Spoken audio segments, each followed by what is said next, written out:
Hello everyone, स्वागत है आप सबका मेरे चैनल में। आई होप आप सब बहुत अच्छे होंगे। तो आपने देखा था कि कल जो है ससुर की फर्स्ट टाइम एक वीडियो आई थी। फर्स्ट टाइम मैं इसलिए बोल रही हूँ कि क्योंकि खुल के वो कल ही बोले थे और काफी सारे लोगों ने उनकी बातों को समझा। लेकिन जो ससुर ने काफी सारी जो बातें बोली उसके ऊपर आज सुबह सुबह उनकी बहू का रिप्लाई वीडियो आ गया।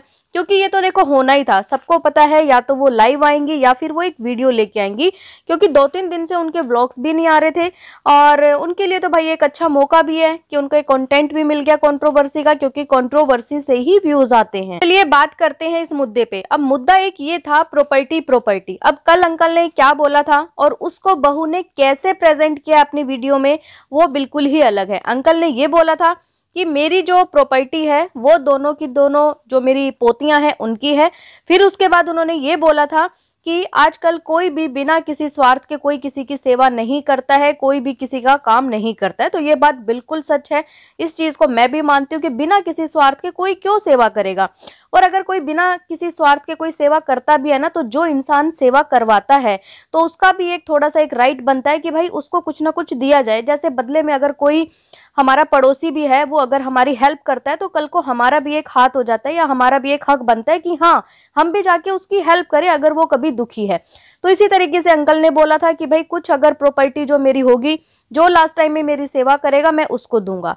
और तीसरी बात ये बोली थी कि अगर ये मुद्दा अगर ऐसे ही चलता रहा, ये खींचातानी अगर ऐसे ही बनी रही, बहू इनकी जो है इल्जाम पे इल्जाम लगाती रही, कंट्रोवर्सी पे कंट्रोवर्सी करती रही, ससुराल वालों को बदनाम करती रही, तो लास्ट टाइम में मैं क्या करूंगा कि अगर मेरे पास कोई भी नहीं होगा बुढ़ापे में, तो मैं अपनी जितनी भी प्रॉपर्टी है वो सारी मैं दान कर दूंगा। इसी पे इनकी बहू का कहना यह है कि आप सारी प्रॉपर्टी दान कर दीजिए। मैंने तो कभी प्रॉपर्टी मांगी ही नहीं, मैं तो खुद चाहती हूँ कि मैं आपके साथ हूँ, मैं आपके साथ चलती हूँ, मैं सारे साइन वहां पर कर दूंगी।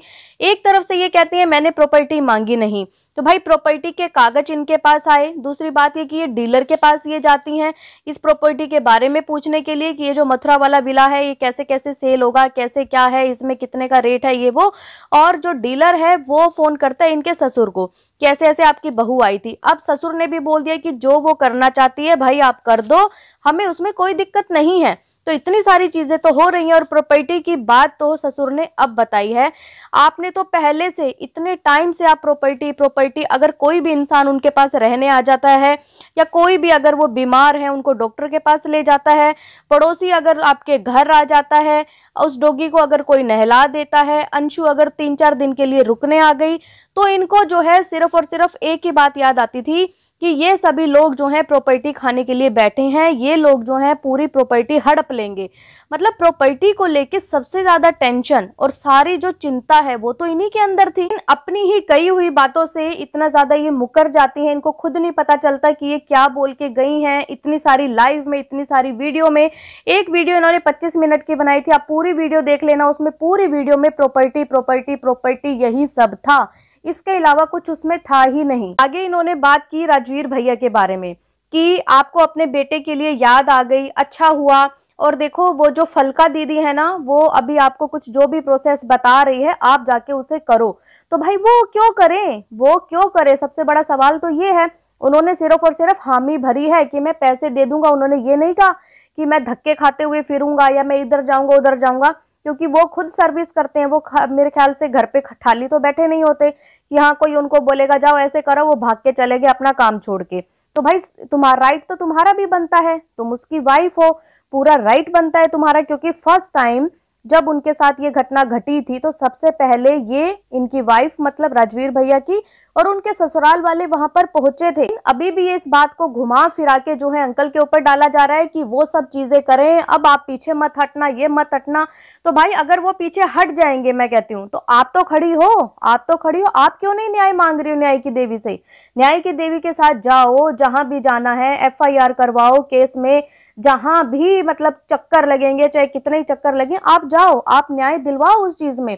और वहां पर पूछताछ होगी तो सबसे पूछताछ होगी, सबसे पहले तो जो इनकी बहू रानी है उनकी ही फैमिली से वहां पे पूछताछ होने वाली है, क्योंकि एन मौके पे यही लोग वहां पहुंचे थे। इन्हीं से सबसे पहले वो सवाल किए जाएंगे कि एक बात बताओ, आपने क्यों एफआईआर के लिए मना किया, और दूसरी बात आपने कोई कंप्लेंट नहीं दर्ज करवाई, तीसरी बात कि आपने पोस्टमार्टम क्यों नहीं करवाने दिया। इनसे ये तक पूछा जाएगा कि एक दिन पहले आप क्यों मिले थे, क्या किस लिए आपने बुलाया था, क्या टाइम था, हर एक चीज की जांच होगी।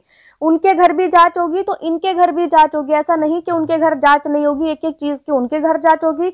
और सच बताऊं तो अगर वो लोग दोषी होते ना तो आज तक वो जो गाड़ी के पार्ट्स हैं वो कभी भी संभाल के नहीं रखते, क्योंकि जो भी दोषी होता है ना वो बल्कि सबूत मिटा देता है, ना कि उसको संभाल के रखता है। बात इनकी प्रॉपर्टी की, तो इन्होंने एक लाइन ये बोली, मुझे बहुत हंसी आई ये चीज सुन के, कि भाई आप बोल रहे हो कि रोटी कोई नहीं देगा तो पापा जी मैं दूंगी आपको रोटी, मैं दूंगी। अरे भाई आप कैसे उनको रोटी दे सकते हो? आपने तो इतने जो है उनके ऊपर इल्जाम लगा दिए, उनके ऊपर अभी आप केस करके आई हो, कंप्लेन करके आई हो कि मेरे साथ जो है छेड़खानी करते थे, गंदे नजर से मुझे देखते थे, मुझे ऐसे देखते थे। तो आप कैसे वापस उस घर में जा सकती हो उनको रोटी देने के लिए? आपके अकॉर्डिंग तो आपके ससुर बहुत ज्यादा गंदे हैं, नीच गलीच लोग हैं, गंदी नजर रखते हैं, आपको मारने की कोशिश की, आपने निशान दिखाए। तो जब आप वहां से अब बच भागी हो, निकली हो वहां से, तो आप कैसे उस घर में जा रही हो? किस मुंह से आप ये चीजें बोल सकती हो कि मैं आपको रोटी दूंगी? बात उनकी बीमारी की, इन्होंने बीमारी की भी इस वीडियो में बात करी कि इनको जो है शुगर है, ये ड्रिंक करते हैं, ये करते हैं। तो बिल्कुल ड्रिंक से शुगर बढ़ती है, मैं इस चीज से बिल्कुल डिनाई नहीं करूंगी। लेकिन इसके साथ एक सच ये भी है कि अगर आप किसी डॉक्टर के पास जाओगे तो सबसे पहले आपसे ये पूछा जाता है कि आपको कोई टेंशन तो नहीं है, क्या आपको कोई स्ट्रेस तो नहीं है, क्या आप कुछ ना कुछ जो है बातें दिमाग में सोचते तो नहीं रहते हो? क्योंकि डायबिटीज का एक मेन रीजन होता है स्ट्रेस, टेंशन। इस टाइम पे जो भी उनकी डायबिटीज बढ़ी थी, ये जो 6 महीने से कंट्रोवर्सी चल रही है, जो सिर्फ और सिर्फ सिंगल साइड से कंट्रोवर्सी चल रही थी, बार बार पोक किया जा रहा था, गंदी चीजें उनके ऊपर इल्जाम लगाई जा रही थी, दार रोड का उनके ऊपर इल्जाम लगाया गया, प्रॉपर्टी का लगाया गया, बार बार जो है उनको टोंट मारा गया।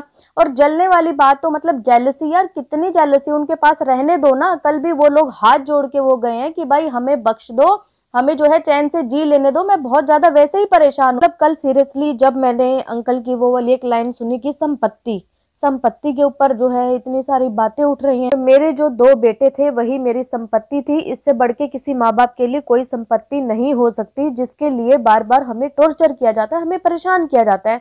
मेरी जो संपत्ति थी, मेरे 2 बेटे, वो मेरे दोनों बेटे जा चुके हैं। और सच में जिस टाइम पे उन्होंने ये लाइन बोली, मैं सच में बहुत इमोशनल हो गई थी।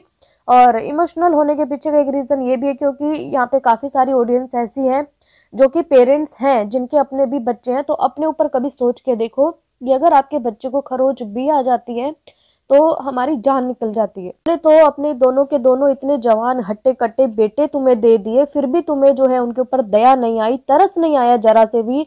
सिर्फ और सिर्फ कुछ व्यूज के लिए, कुछ डॉलर के लिए तुमने पूरे घर को बदनाम कर दिया। अगर तुम सच में बहुत अच्छी एक बहू होती ना तो तुम उस घर को कभी भी नहीं छोड़ के आती, क्योंकि तुमने ही अपने मुंह से वहां पर रहकर ये चीजें बोली थी। और सच में तुम्हारे लिए रिस्पेक्ट इसलिए थी क्योंकि जब तुमने ये लाइन बोली थी ना कि मैं ही आपका राजवीर हूँ, मैं ही आपका सूरज हूँ, तो मेरी नजरों में सच में इस लेडी के लिए रिस्पेक्ट बहुत ऊपर थी कि हाँ सच में देखो अगर किसी के बेटे चले गए तो उनकी बहू जो है आज उनके लिए बेटा बन के खड़ी है। इन्होंने या फिर ये कहें कि भाई इनके सपने बहुत बड़े थे, कुछ जैसे कि उन्होंने बताया घर से निकलने का रीजन भी ये था कि ब्रांड ओपन करना था, ऐसा करना था। तुम्हें ब्रांड ओपन करना था, तुम कर लेती, कोई दिक्कत नहीं थी, लेकिन यहाँ पर किसी को बदनाम करने की क्या जरूरत थी? सोशल मीडिया पे आके इन्होंने वो चीजें करी हैं जहाँ पे ये खुद ही फंस गई हैं। बहुत सारे प्रूफ तो ऑलरेडी सोशल मीडिया पे यहाँ पड़े हैं, इतने सारे प्रूफ लोगों को देखने को मिल गए हैं, वो चोट के निशान, ये निशान, वो निशान, सारी चीजें इनकी पुरानी वीडियो तक पड़ी है। और जो लोग इंजेक्शन की बात कर रहे हैं कि इंजेक्शन यहाँ नहीं लगता, तो 7 मंथ प्रेगनेंसी वाली जो इनका टाइटल है वो वीडियो जाके देख लेना कि इनको इंजेक्शन कहाँ लगता था, सेम उसी जगह पे लगता था जहां पे इनको ये नील का निशान पड़ा हुआ था। यही राजवीर भैया को न्याय दिलवाने की बात, तो ये खुद भी उनकी जो है पत्नी है, इनका पूरा राइट बनता है। और सबसे पहले आवाज तो इन्होंने उठाई है, ससुर ने या फिर इनके जो ससुराल वाले हैं उन्होंने तो बाद में एक्सेप्ट किया कि ठीक है हम भी आपके साथ है, लेकिन सबसे पहले आवाज इन्होंने उठाई है। तो इनको जो है जाके फलका मैडम के साथ जो है एफआईआर करवानी चाहिए, इस केस की जांच करनी चाहिए, जहां भी जाना पड़े ये जाए। तो इस बात का ठीकरा जो है अब अपने ससुर के ऊपर क्यों फोड़ा जा रहा है कि आप ऐसा करो, आप वैसा करो, क्योंकि राइट तो आपके पास भी है। कि आप लोगों की क्या राय है इस वीडियो पे कमेंट करके मुझे जरूर बताएं। और अगर आपको ये वीडियो पसंद आए तो प्लीज चैनल को लाइक करें, सब्सक्राइब करें, शेयर करें, बेल आइकन को प्रेस करना बिल्कुल ना भूलें। सो बाय, मैं मिलती हूँ एक न्यू वीडियो में, तब तक के लिए बाय।